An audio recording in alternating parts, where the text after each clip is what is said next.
Modern technologies like GPR ಅಂತಹ ಒಂದು gadget ನ ಯೂಸ್ ಮಾಡಿ ಕ್ರಾಸ್ ಚೆಕ್ ಮಾಡಬಹುದಲ್ಲ. ನಿಮಗ್ ಜಿಪಿಆರ್ ಅಂದ್ರೆ ಏನು ಅಂತ ಗೊತ್ತಿಲ್ಲ ಅಂದ್ರೆ ಸಿಂಪಲ್ ಆಗಿ ಎಕ್ಸ್ಪ್ಲೇನ್ ಮಾಡ್ತೀನಿ, ಕೇಳಿಸ್ಕೊಳ್ಳಿ. ಇದೇನ್ ಮಾಡುತ್ತೆ, ಭೂಮಿ ಒಳಗಡೆ 10 ರಿಂದ 15 ಅಡಿ ಆಳದಲ್ಲಿ ಏನಾದ್ರೂ ವಸ್ತು ಅಥವಾ ಏನಾದ್ರೂ ಅಸ್ಥಿ ಪಂಜರನೇ ಅನ್ಕೊಳ್ಳಿ, ಏನಾದ್ರೂ ಇದ್ರೆ ಅದು ಇದೆ ಅಂತ ಸಿಗ್ನಲ್ ಕೊಡುತ್ತಾ. So it's A very very important tool. Already ನಮ್ ಡಿಫೆನ್ಸ್ ಅವರು ಇದನ್ನ ಯೂಸ್ ಮಾಡ್ತಿದ್ದಾರೆ. ಸರ್ಕಾರ ಎಲ್ಲೆಲ್ಲೋ ಸಾವಿರಾರು ಕೋಟಿ ದುಡ್ಡನ್ನ ಖರ್ಚು ಮಾಡುತ್ತೆ, ಆದ್ರೆ ಇಂತಹ ಒಂದು ಇಂಪಾರ್ಟೆಂಟ್ ಕೇಸ್, ಇಂತಹ ಒಂದು ಬಿಗ್ಗೆಸ್ಟ್ ಅಲಿಗೇಷನ್ ಇಲ್ಲಿ ಆಫ್ಟರ್ ಆಲ್ ಒಂದು ಜಿಪಿಆರ್ ನ ಪ್ರೊವೈಡ್ ಮಾಡ್ತಿಲ್ವಲ್ಲ, ಏನ್ ಹೇಳ್ಬೇಕು ಇವ್ರಿಗೆ. ಪ್ರತಿ ಒಬ್ರು ಕೇಳ್ತಾ ಇದಾರೆ, ಯಾಕೆ ಜಿಪಿಆರ್ ನ ಏನು ಯೂಸ್ ಮಾಡ್ತಿಲ್ಲ, ಯಾಕೆ ಮಾಡರ್ನ್ ಟೆಕ್ನಾಲಜಿನ ಯೂಸ್ ಮಾಡಿ ಕ್ರಾಸ್ ಚೆಕ್ ಮಾಡ್ತಿಲ್ಲ. ಸೊ ನೀವು ಲೈಡರ್ ಕೇಳಿದ್ದಾರೆ, ಯಾರೋ ರೆಡಾರ್ ಬೇಕು ಅಂತ ಕೇಳಿದ್ದಾರೆ.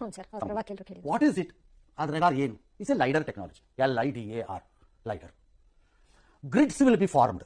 ಗ್ರಿಡ್ಗಳನ್ನು ಫಾರ್ಮ್ ಮಾಡ್ಕೋತಾರೆ, ಯಾವ ಪ್ರದೇಶದಲ್ಲಿ ನಿಮಗೆ ಬೇಕು ಅಲ್ಲಿ ವಿಮಾನದಲ್ಲಿ ಗ್ರಿಡ್ಗಳಾಗುತ್ತೆ. Then the whole area is photographed. Then it is brought to lidar technology software ಅಲ್ಲಿ. ಅಲ್ಲಿ ಕಂಪ್ರೆಷನ್ಸ್ ಆನ್ ಅರ್ತ್ ಅಲ್ಲಿ ಸಿಗ್ತಾ ಹೋಗುತ್ತೆ ಇಲ್ಲ. ಇಟ್ಸ್ ಎ ಗ್ರೇಟ್ ಟೆಕ್ನಾಲಜಿ, ಅನುಮಾನನೇ ಇಲ್ಲ ಅದರಲ್ಲಿ. ನಾರ್ಮಲ್ ಇದನ್ನು ತಗೊಂಡೋಗಕ್ಕಾಗಲ್ಲ ಅಲ್ಲಿ ನೀವು ಅಲ್ಲಿಗೆ. ಸೊ ಲೈಡರ್ ಮಾಡಬಹುದೇನೋ. ಎಷ್ಟು ಅಂತ ಮಾಡ್ತೀರಿ, ಯಾವ ಏರಿಯಾ ಅಂತ ಮಾಡ್ತೀರಿ, ಆಮೇಲೆ ಅವ್ನು ಓದಿರೋ ಜಾಗ ಗೊತ್ತಿದೆ ಅಂದ್ಮೇಲೆ ಅವನು ಓದಿರುವ ಜಾಗ ನನಗೆ ಇದು ಗೊತ್ತು ಅಂತಂದ ಮೇಲೆ ಅವ್ನು ತೋರಿಸ್ಬೇಕು. ಹತ್ತಡಿ ಹಿಂಗೂ ಆಗ್ಬೋದು, ಹಂಗೂ ಆಗ್ಬೋದು, ದಟ್ಸ್ ಓಕೆ. ಅಥವಾ ಒಂಚೂರು ಎಡಗಡೆ ಹೋಗಬಹುದು, ಒಂಚೂರು ಬಲಗಡೆಯಲ್ಲೂ ಇರ್ಬೋದು, ದಟ್ಸ್ ಓಕೆ. ಕಡೆ ಕಾರ್ ಬೆಳ್ಕೊಂಡಿರುತ್ತೆ, ಜಾಗ ಇದಾಗಿರುತ್ತೆ, ಕನ್ಫ್ಯೂಸ್ ಆಗಿರುತ್ತೆ, ದಟ್ಸ್ ಆಲ್ ಫೇರ್ ನನ್ನ ಪ್ರಕಾರ.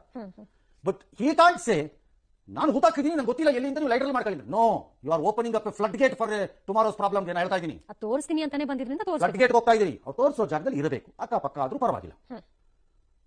ದಿಸ್ ತನಿಖೆ ಊಹಾಪೋಹಗಳು ಮತ್ತು ಒಬ್ಬ ವ್ಯಕ್ತಿಯು ಹೇಳಿದ್ದೇ ಸತ್ಯ ಎಂಬ ತೀರ್ಮಾನಕ್ಕೆ ಬಂದ ನೆಕ್ಸ್ಟ್ ನಡೀತಾ ಇರೋ ಕಾಣಿಸ್ತಾ ಇದೆ.